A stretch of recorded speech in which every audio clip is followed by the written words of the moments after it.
You think removing a world leader is like a spy movie. You imagine a man on a roof with a long rifle and a scope.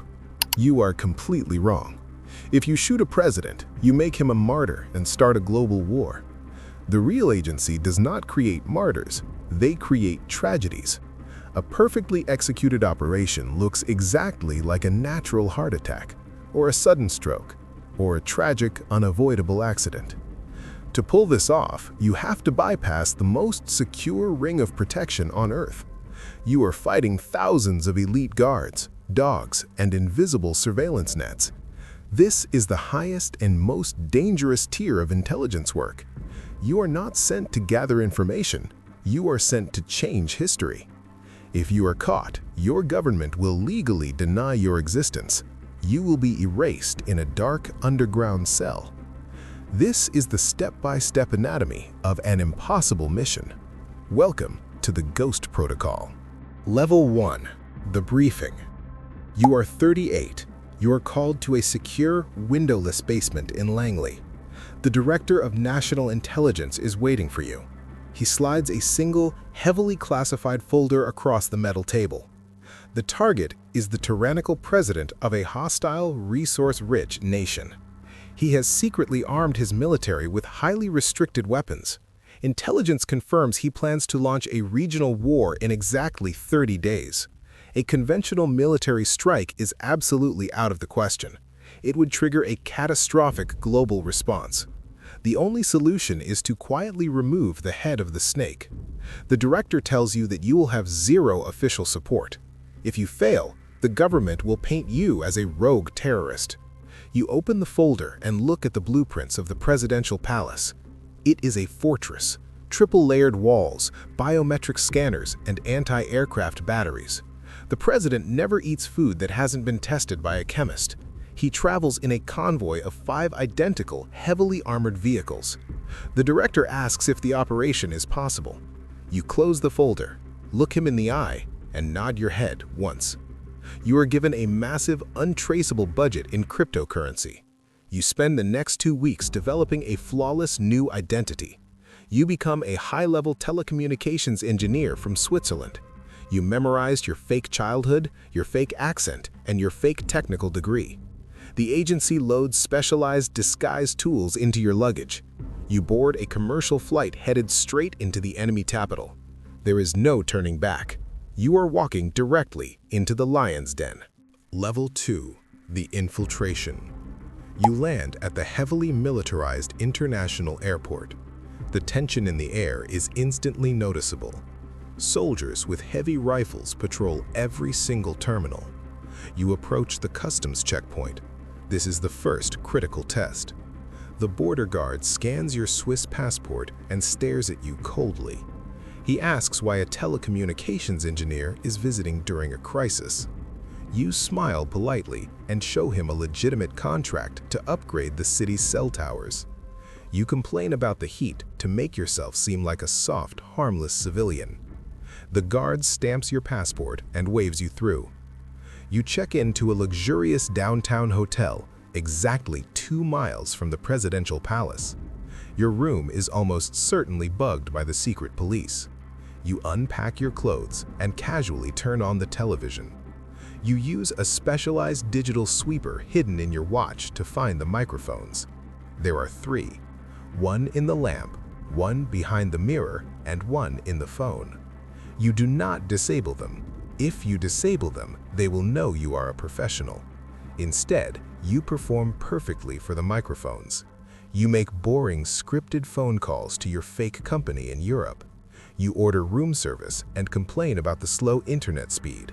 For 3 days, you establish a flawless pattern of mundane behavior.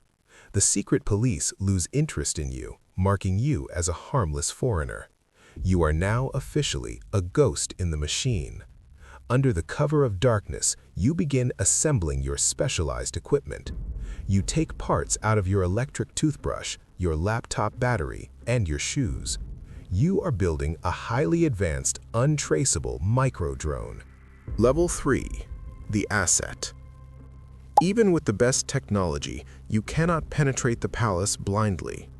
You need an inside man to give you the precise security schedules. You don't target a low-level guard, they don't know enough. You target the Deputy Chief of Presidential Security. The agency has studied him for 2 years. He is brutally loyal to the president, but he has a fatal weakness. His young daughter has a rare, aggressive illness. The medicine she desperately needs is experimental and only available in the United States. The hostile regime cannot acquire it due to international sanctions. You track the deputy chief to a quiet hospital on the edge of the city.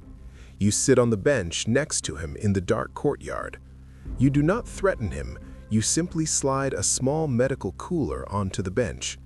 Inside is a 6-month supply of the exact experimental medicine his daughter needs. He looks inside, and you see the absolute desperation in his eyes. You tell him that a lifetime supply is waiting on a private plane, along with a new life in America. But to get on that plane, he must give you the president's private schedule. He is a trained killer, and he could easily end your life right there. But he is a father first. He takes the cooler, whispers a time and a location, and walks away into the dark. You return to your hotel room with the golden key to the fortress.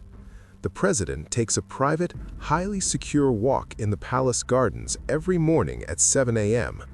For exactly 4 minutes, he is completely exposed to the open sky.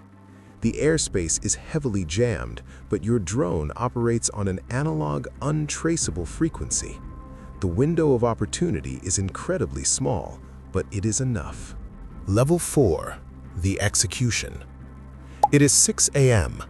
You leave the hotel wearing a dark gray maintenance uniform. You carry your tools in a heavy metallic case. You access the roof of a high-rise commercial building located 2 miles from the palace. The vantage point is perfect. You can see the green canopy of the presidential gardens. You open the case and power up the control terminal. The micro-drone hums to life. It is the size of a large hummingbird. It carries a single payload, a microscopic dart coated in a highly classified chemical compound. It is designed to cause an immediate catastrophic neurological failure. To any doctor in the world, it will look exactly like a massive natural stroke. The clock hits 6:58 a.m. You launch the drone. It is completely silent, gliding above the morning smog. You navigate it via a live camera feed, flying over the heavily armed perimeter walls. At 7 a.m. exactly, the president steps out of the armored doors into the garden. He is surrounded by 6 massive bodyguards, but they are looking at the ground and the gates. None of them are looking for a tiny speck hovering 50 feet above them in the morning sun. Your hands are completely steady. This is what you were built for. You pilot the drone directly over the target. You press the release trigger. The microscopic dart falls silently, hitting the back of the president's neck. It dissolves instantly upon contact with the skin, leaving no mark. The president suddenly stops walking. He clutches his head. He collapses heavily onto the manicured grass. The bodyguards panic, screaming into their radios, completely confused. You pilot the drone into a nearby incinerator vent, destroying it instantly. The operation is a success. Level 5. The Extraction.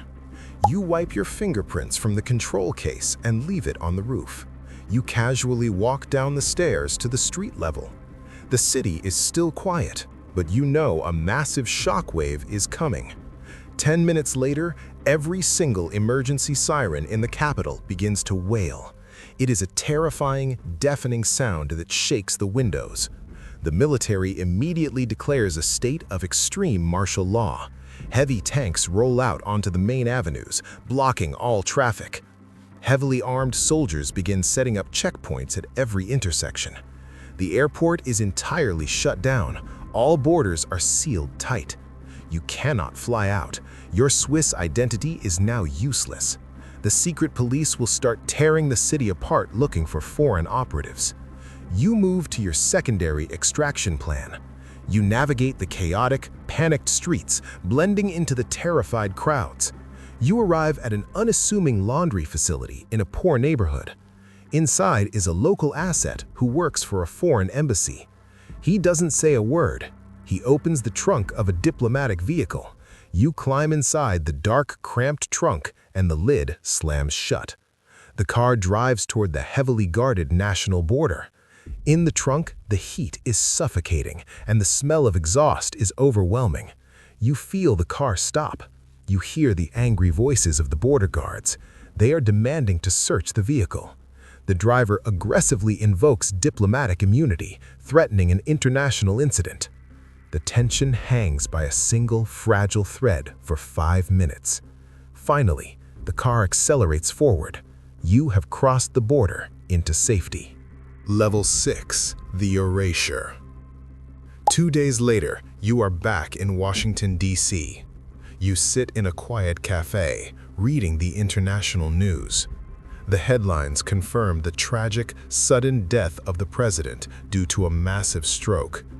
The hostile regime is completely paralyzed by a sudden power vacuum. Their planned military offensive is permanently canceled. You single-handedly averted a massive regional war. You walk into the secure basement in Langley to give your final report. The director meets you. He does not shake your hand. He simply nods and slides a new folder across the table. Inside is a massive offshore bank account number and a new passport. It is a reward, but it is also a clear severance package. You leave the building and walk into the rain. The adrenaline is completely gone, leaving a cold, heavy emptiness. You realize the terrifying truth of what you have accomplished. You proved that the agency can successfully remove a world leader without a trace. But by proving it is possible, you became the most dangerous liability on Earth. You know the exact method, the technology, and the people involved. You are the ultimate loose end. As you walk down the street, you notice a gray sedan following you. You spot a man reading a newspaper, but his eyes are tracking your every move. The agency is no longer protecting you. They are actively watching you. You survived the impossible mission behind enemy lines, but your real fight for survival is just beginning in your own country. You are a ghost, and the agency is preparing to exorcise you. Level 7. The Burn Notice.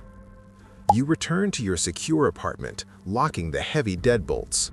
You know the protocol better than anyone. They will come for you tonight. You pack a small, rugged bag with cash, multiple passports, and encrypted drives. You hear a very faint, almost silent click at your front door.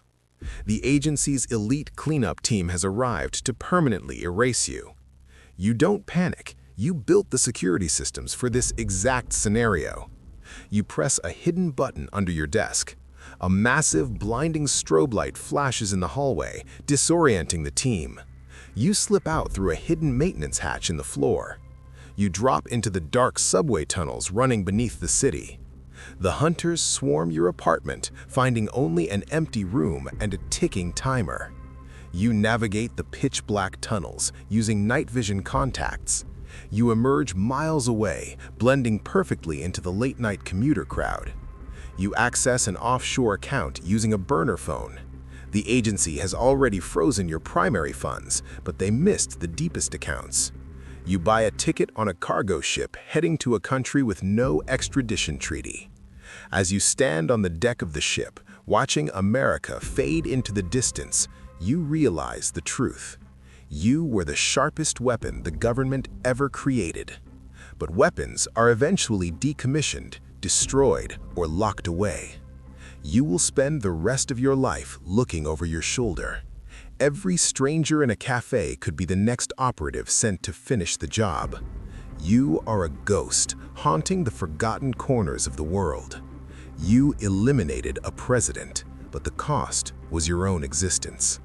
Welcome to the shadows.